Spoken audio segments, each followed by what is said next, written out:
Hey y'all, it's Rachel.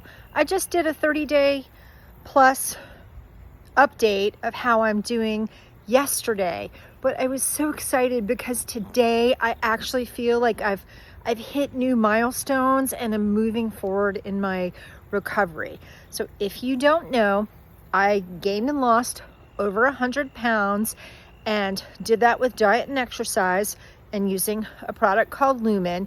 And I wound up with a whole bunch of just really loose skin and tissue. So the procedure that I had was what's called a fleur-de-lis tummy tuck. That is different than just a regular tummy tuck. I was literally cut from about my breastbone all the way down to about the pubic bone, and then all the way around to about 3-4 inches beyond each hip bone. So really, really major incision. The first 2 weeks were just dreadful. I don't wish that kind of thing on my worst enemy. It was so painful and just sort of a blur. Thank God it's a blur.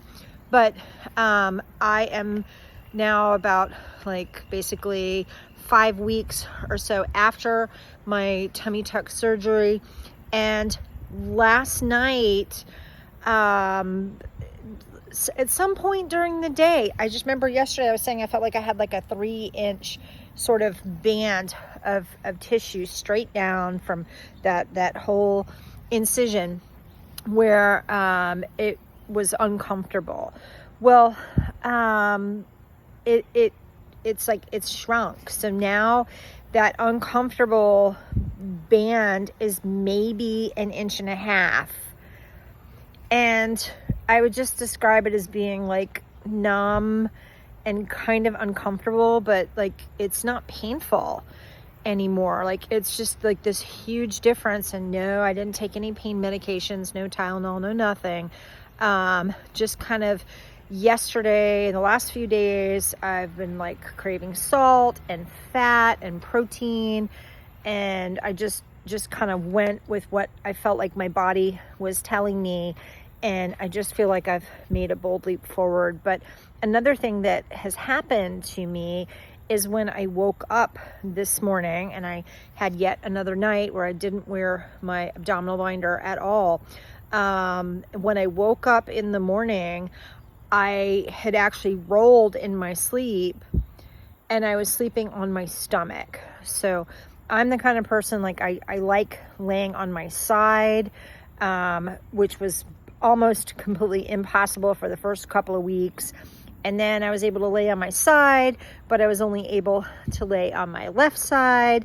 And then I started being able to lay down on my right side, but kind of more like literally almost like an L, where my hip bone was sort of straight up. And my natural preference is to kind of be sort of more like a greater than equal sort of sign with my hip kind of slightly, not being straight up and down, but kind of twisting. And it's just sort of a habit that I got into when I was pregnant, because I wanted to sleep on my stomach. I wanted to sort of sleep on my side, but like that was the only position in the pregnancy, as I had a big belly, that I was able to get comfortable in. Same thing when I had all that kind of tissue. So, but that I would kind of roll from left to right, and sometimes I would be on my stomach and stuff. The point being is this is the first time since August the 30th. Today is October. It's like the 3rd or the 4th, something like that. Today, this is the first time that I've been able to be on my stomach. Just a week ago, the thought of it, like you couldn't have paid me $1 million to do that, because it just would have been too painful. But here I am. So more bold leaps forward, getting better every day. But I attribute that to nutrition. I attribute that to getting plenty of rest, stress reduction, just taking it easy and really listening to my body, listening to, those kinds of sort of cravings for reasonable kinds of foods. Like I'm not craving potato chips or ice cream. Like I'm craving kind of maybe like fattier cuts of meat, or peanut butter, bone broth soup, things along those lines, and then the salt that goes along with that. So making progress, yay! Your mileage may vary.